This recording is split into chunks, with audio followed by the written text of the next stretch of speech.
Today, we've got a few stories. 1. About a long-term marriage. Another is a letter from a different perspective. And then lastly, someone looking for some advice. Let's dive in and see what's going on. First up, buckle up. Guess I'll get the background out of the way first. I'm a BH. The betrayal happened before we got married. I've been married 34 years this coming October. About 3 years ago, I started suffering symptoms of PTSD, PISD. Nightmares, inability to sleep.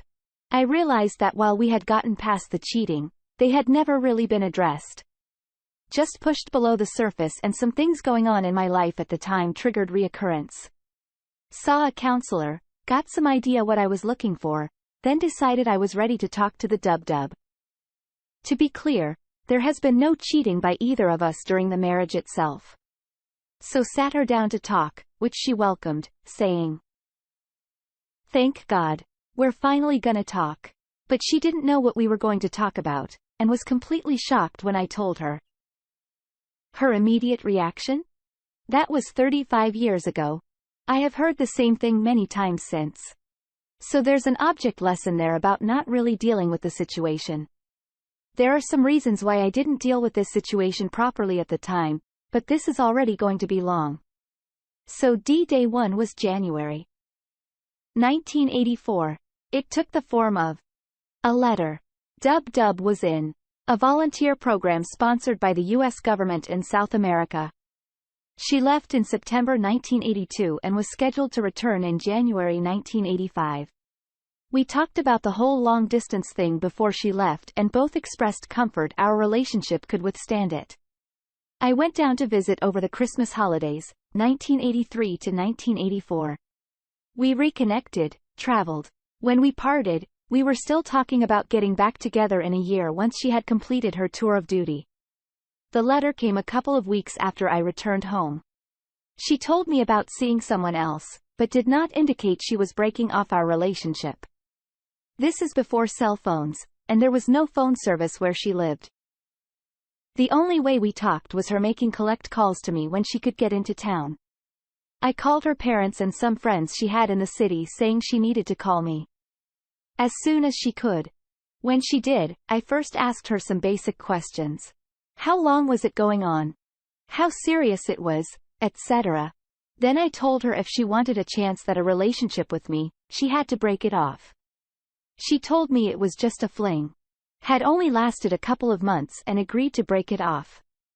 Based on that, I tried to work through things. We communicated more. I planned a second trip down, which took place in May, June of the following year. It was great. She said then and has said ever since, that the second trip convinced her I was the one she wanted her life with. She returned in January. We got back together, wound up getting married the following October. Before we get to the next part, I need to explain a couple of things about my Deb. She has a terrible memory at the best of times, but as we'll see, it can be especially bad when it comes to events she is uncomfortable with. Second, she genuinely comes off as a good person. As things unfolded and details came out, even the counselors we were talking to were genuinely shocked as she could behave the way she did. Thirdly, she's a pack rat, keeps everything. Pretty much every letter she ever got, etc. Fourthly, for big chunks of her life, she kept extensive diaries. So what happened about 3 years ago? Well, when the triggers kicked in, the first realization I had was that she had never expressed any remorse or regret for what she had done. She really had done nothing. I did all the work and the healing. When I realized that, I felt like a putz. That was bad enough. But then I started thinking about her story. It was just a fling, only lasted a short while. She broke it off after I asked her to, and she fully recommitted to me after that second visit. There were some holes, and as we talked about things, her story started changing. I went to individual counseling starting in 2018. She was supposed to go to individual counseling, but never found anyone. Eventually, we started marriage counseling in around April of 2019 without her ever having had much individual counseling work done at all. During that time, I tried to get answers to questions, but she would usually plead her bad memory. The biggest thing was I really started to question the whole recommit to me thing. And how much she really loved me. The whole thing had started to feel really one-sided. I struggled because it did not seem like I could get to the truth. Then I thought, I bet she kept a diary. She did. Now, I know this crosses a line. But there was no other way to get to the truth, and while it could be viewed as an invasion of privacy, most of what this stuff was about was stuff she had no right to expect privacy about. It was about us. So I admit I crossed a line, but I would do it again 10 out of 10. And that led to D-Day number 2. This was in July of last year. I had been hoping to find stuff in the diary that would be about how much she loved me, how much she enjoyed our travel and time together when I went down there. None of that was in the diaries. Instead, I found out her affair had started in March or April. A few months after she started in country service and continued right up until my first visit, there were graphic descriptions of their sex life. There was a confession that she was full on cheating on me. Knew she would be communicating, but couldn't face up to it. The guy had asked her to marry him. She appeared to consider it. She did wind up stopping seeing the guy, at least romantically. They worked together, but not because I asked her to cut it off. She never really did cut it off. Seems like you lost interest. She's very reactive, and she loses interest in someone if they lose interest in her. Then come to find out, there was a second guy. And this happened after the phone call where she supposedly recommitted to me. Only one explicit reference to them having sex. No explicit references after my second visit, but many questionable entries to say the least. This was not a serious relationship, but at the very least, it was an emotional affair. And she knowingly hid it from me, so there was definitive consciousness of guilt. When confronted with this evidence, she was in real disbelief. Turns out, she's come to believe herself, the stories she told me all this time. And her memory being so bad, there was nothing to dissuade her of that until there was definitive proof in her own handwriting. So the net is that all the things I had asked for and relied on at the time to make the decision to stay in the relationship and work on it are false. Some deliberate lies. And then I look back at that, and I reflect that I would not have stayed, and we would not be married now, if she had told me the truth. There is more to the story.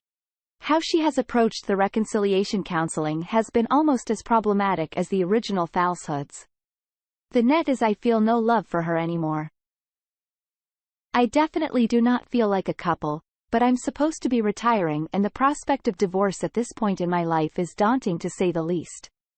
Still, I find myself getting closer and closer every day to saying I should stick with the decision I would have made at the time based on what I know now, not to be married to her. I could be staying and being just roommates to minimize the financial impact, but she does not want that. She says she loves me and wants to save our marriage, but I'm having more Rhett Butler moments than not. Hopefully, the gun with the wind reference won't lose everybody. So for the moment, we are still working on the relationship, but I don't know how much longer that might last. Wow. Oh, page that is not trickled true thing. This is full online for more than 35 plus years. I completely get where you're coming from. This person has turned your entire life on its head. I would be furious if it were me. There would be no love after that. She stole the best years of your life on a lie, denied you the opportunity to make an informed decision. You say that you would have broken up, but you were not given that opportunity. Why did she lie? Because she knew it would be over. How selfish can you be? She wanted you and it didn't matter what you wanted. Think of all those years. The happy moments she knew, the loving moments she knew, the sad moments she knew. Every single moment is tarnished by the lies. You will never know how your life would have worked out. It could have been better. But I guess right now, it's hard to imagine how it could be worse. This is betrayal, lying, and selfishness at its worst. My deepest good wishes to UOP. Start taking your life back. Separation, full 180, without doubt. Start the legal process. Whether you follow through or not. Does she even get that she has rendered your life into a lie? It's not clear from your post that she is showing you any empathy at all. All right. Next up. To the other man, my wife met on a cruise. You met my wife on a cruise and instantly fell in love. I saw your texts. Within months, you were saying you wanted her to be your third wife. She was writing all the same things to you that she wrote to me, how she has never done certain sexual things before, she had. She would tell me the same things when we first started dating. When I eventually talked to her first ex-husband, he just laughed and told me all kinds of things she had done which filled in a lot of half-truths that she had told me. I don't know what she told you on the cruise, but she left her wedding ring behind because she didn't want to lose it. 2 years later, you're selling all your stuff on Facebook and you're getting ready to marry her and move halfway across the country to California and leave your kids behind. She has a difficult time telling the truth about a lot of things, so here's what you should know. 1. She hasn't finalized the paperwork on her current marriage and technically won't be able to have it done before your planned wedding date. 2. She cheated on her first husband and lied about it to me. I've heard your first 2 wives cheated on you. So you're walking into a minefield here. She has also cheated on me a number of times. She's also helped her friend cheat on her husband and also had sex with her friend's husband. Number 3. The cheating isn't what ruined our relationship. It was her lying. Also, her drinking. 4. She was fired from her job last year, and she has a really convoluted story about how it happened. The reality is she was showing up to her hospital shift drunk. A lot. She's still drinking. She's still unemployed. She spent a week in jail because of multiple DUI charges. Number 5. During our marriage, her 2 girls would ask her frequently if she was drunk. She'd snap at them, and it would break my heart every time. I handled her drinking wrong too. She hid wine bottles in the back of the closet, and when I asked her why she did that, she'd get angry with me. 6. She once drove home so drunk that she smashed the front end of her car in, and she barely made it through the front door before passing out. I almost called the police to anonymously ask if there had been a hit and run, but we were broke. And I was afraid that the legal bills would ruin us. I could barely talk to her for 2 days because she was lying to me left and right. And when I finally went to talk to her about it, all I said was, I'm happy you made it home safe, because I thought she couldn't argue about that and wouldn't give her an opportunity to lie. That phrase turned into another 2-hour argument marathon coming with her about what in a hole I was for making her feel like crap for 2 days. 7. I heard the story of the weekend you proposed to her with her friends at the cabin. You wouldn't believe how through the grapevine this story came to me. It was supposed to be magical. The next morning, she had disappeared, only be found in the bathroom passed out in her vomit after finishing one last bottle of wine for the evening. You should get used to that behavior. Number 8. Just 2 weeks ago, she told me how I was her soulmate and was a love of her life. My response was, if you can do this to the love of your life, I'd hate to be the new guy. You might be thinking I'm telling you all this because I want her back.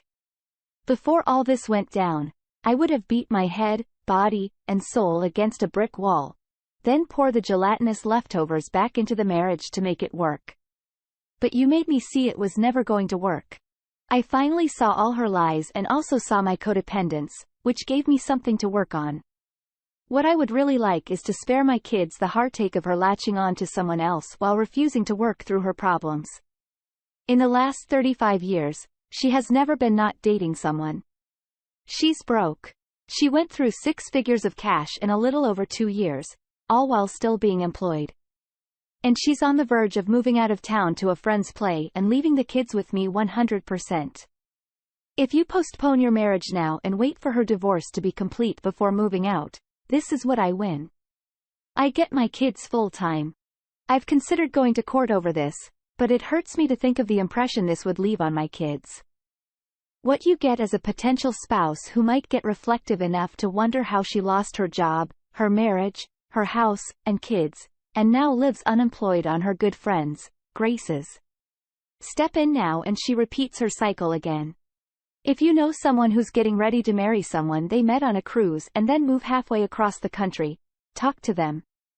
Have them look up love bombing. It's what she did to me when her first marriage was ending. I found out about 3 months before our wedding that she was trying to get her first divorce finalized in a panic, and now some comments and OP's response. Bad Shot says, my friend, as awful a wife and friend as she is, I'd wait until they are legally married to send that letter. He is not innocent in this mess. But he is making your burden lighter by easing your soon-to-be ex-wife out the door. If she didn't have Mr. Wonderful to look forward to, she might be making your divorce more difficult. Besides, no one warned you. And wasn't it great fun discovering all of your ex-wife's mysteries and quirks? No, but that's just more karma for the jackass who dated a married woman. OP says, I don't plan on sending it to him ever. It's stuff that's been rattling around in my head for a while. And last night, my 7-year-old daughter leaned on me at dinner and said, Daddy, I wish I could stay with you forever, which brought up every emotion I can think of. I was angry at the ex. So happy that my daughter loves being with me and so sad that I'm missing out on half their lives because of 50-50 custody. One of the things my therapist told me to do when couldn't get a thought out of my head is to write it down. This post was the result. Another smaller reason is that a week or so after D-Day I had a long talk with her first ex and found out from him that she cheated on him, which she later confirmed. She had framed the divorce as 100% his fault. He jokingly mentioned that he had wished he wrote down everything that happened between them so he could just give me a letter. As for the quirks, I was interested about how codependent I was and read a few books, how that can ruin a relationship. My father was also an alcoholic, or is but sober for 35 years. And I've never asked him about it prior, and this gave me an opportunity to sit down and have a heart-to-heart with him and learned a few things about him too. And lastly, my wife is becoming closer with a coworker and making excuses, culminated in a fight between us after an office party. Hi, everyone. I really need a vent and also just try to make some sense of what I'm going through. My wife has been working closely with a guy at work, and it has developed to them walking together a couple mornings per week, coffees and lunches, texting after hours, etc. I've expressed concern saying that it feels she is giving the quality time that she might give to me and our kids to this guy. He's divorced, has kids of his own, and she has invited him and his kids to work at our house whilst I've been at work. I didn't find out about this until after I found some of my stuff had been rummaged through, and when I asked, she admitted that he and his kids were over and his kids must have rummaged through my stuff. This has all now culminated with an office party. I've never met the guy, and to try and put me at ease, my wife said, this will be great. You'll finally get to meet him. That put my mind at ease until we arrived to the party. And she seemingly made every effort to avoid going over to talk to him. She introduced me to every other coworker and even introduced me to a coworker who was standing next to him and then said, yeah. And by the way, that's such and such. I'd never seen him and thought, shit, I've never seen this dude, and I know you have been working closely and forming a friendship bond, but it seems like she didn't even want to introduce us. After that, I was on guard. The guy was, in my opinion, more attractive than me, taller, physically more dominant, chiseled jaw, alpha personality, etc. I barely spoke to him because I clicked within a minute that this guy wasn't alpha and wanted me to engage with him. And I wasn't playing that.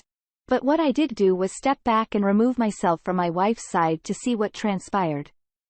As my wife drank a bit more, she would periodically go over and join his group for conversation. During this time, I continued to mingle with other of her coworkers. I even went to the bathroom, and when I returned, she was in a group conversation with this guy.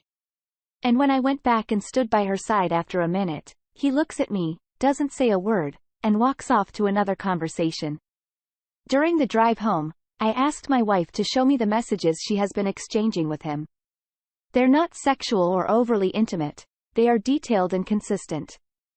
A lot of emojis, funny gifs, banter, competitive banter, etc. I feel crushed. She assures me nothing has or ever will happen, that I can trust her. And if he ever made an advance, she would end the friendship. But I call BS, and I can't seem to get over it. I need some advice or support. This whole ordeal is making me feel very pathetic, that I'm just this wimp watching his wife flirting with an alpha male, and also quite ashamed because it's making me want to be extra controlling and want to monitor her movements and messages, and that's certainly not like me.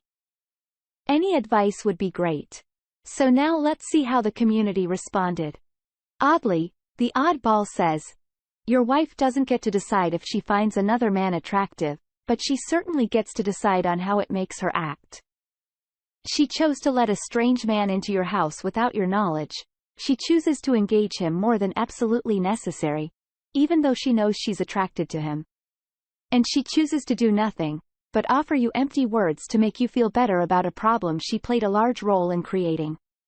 Even if you make it past this particular guy, you'll probably have this problem again with another man down the road.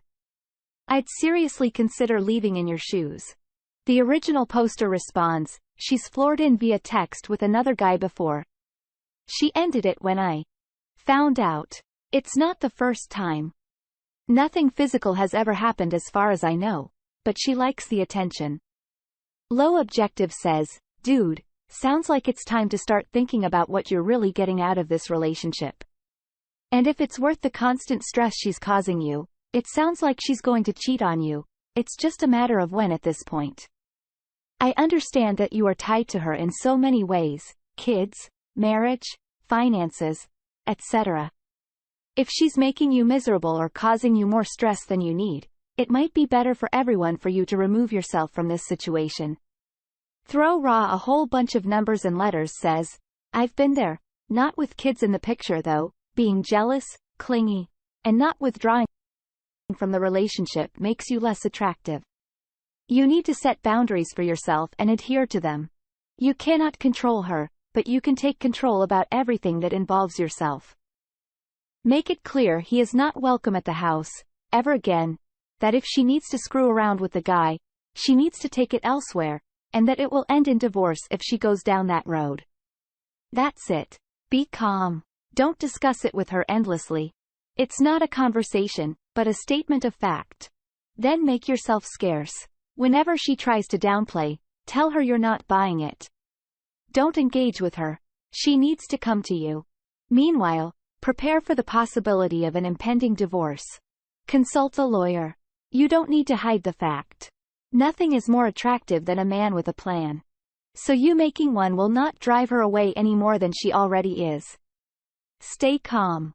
Don't lose your cool. Thimerson wise words.